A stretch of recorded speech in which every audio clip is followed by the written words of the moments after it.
जय भीम कहोगे तो नहीं कहेगा, किसी भी जात का हो। लेकिन अगर उस ऑफिस की कुर्सी पे अगर वो बैठा है तो कैसे बैठा है?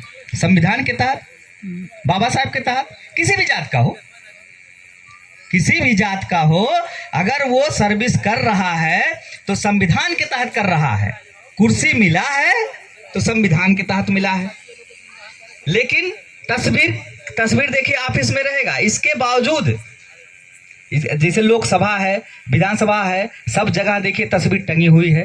यहाँ तक कि डीएम पर भी टंगा होता है, डीएम दफ्तर में भी, सब जगह रहेगा। लेकिन फिर भी कुछ लोग ऐसे हैं जिनकी मानसिकताएं अभी संकुचित हैं। बेशक वो सर्विस कर रहे हैं, उनका काम है सिर्फ टीवी और बीबी में खो जाना, बाकी मतलब और नहीं। क्यों सर, मेरी बात गलत हो तो बताइए। अगर सही हो भाई आप लोग ताली बजाइए, अगर सही हो ताली बजाइए, नहीं तो कोई बात नहीं।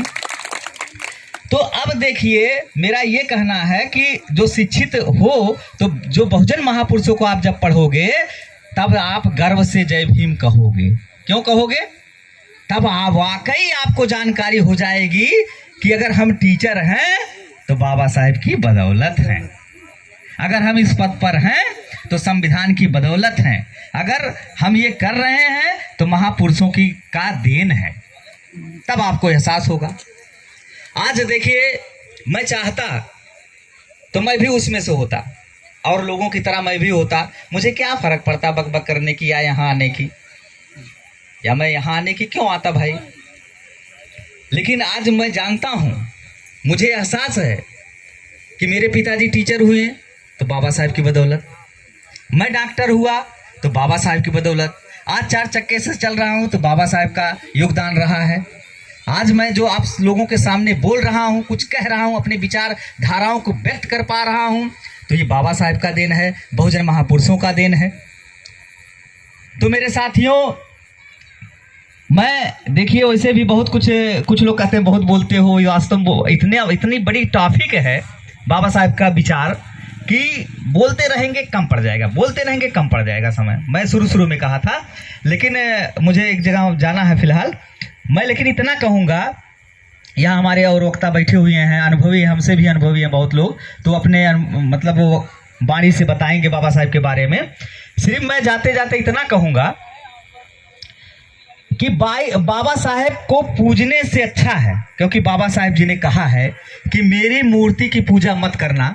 मैं बार बार इसीलिए कह रहा हूँ अपने समाज को कि मेरा समाज, देखिए अभी बाबा साहब की उंगली टूट जाए, कोई तोड़ दे, कोई अगर उंगली तोड़ दे, तो बाबा साहब के लिए कुछ ऐसे हमारे समाज में देखिए माताएं बहनें बैठी हैं, भाई लोग हैं कि वो अपनी जान निछाड़ कर देंगे। अरे हमारे बाबा साहब का उंगली कैसे टूटी है, कौन है सारे हिम्मत रहा, एकदम आ जाएंगे विद्रोह में, है ना।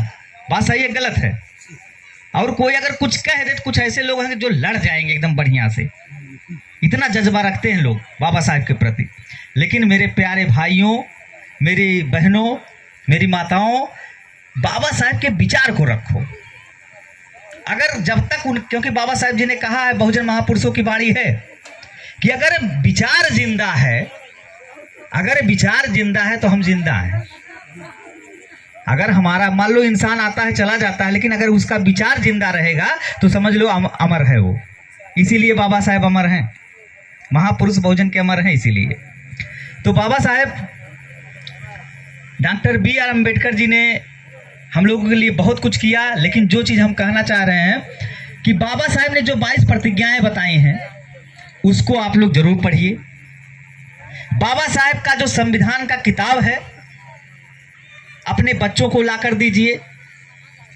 बाबा साहेब कई 100 पुस्तक लिखे हैं, बहुजन महापुरुष के कई ऐसे महापुरुष हैं जो बहुत पुस्तक लिखे हैं, तो बहुत पुस्तक लिखे हुए हैं, तो उनको पढ़ने की जरूरत है। और जब उनको हमारे बच्चे पढ़ेंगे, हमारे लोग पढ़ेंगे, तभी उनके विचारों को जान पाएंगे।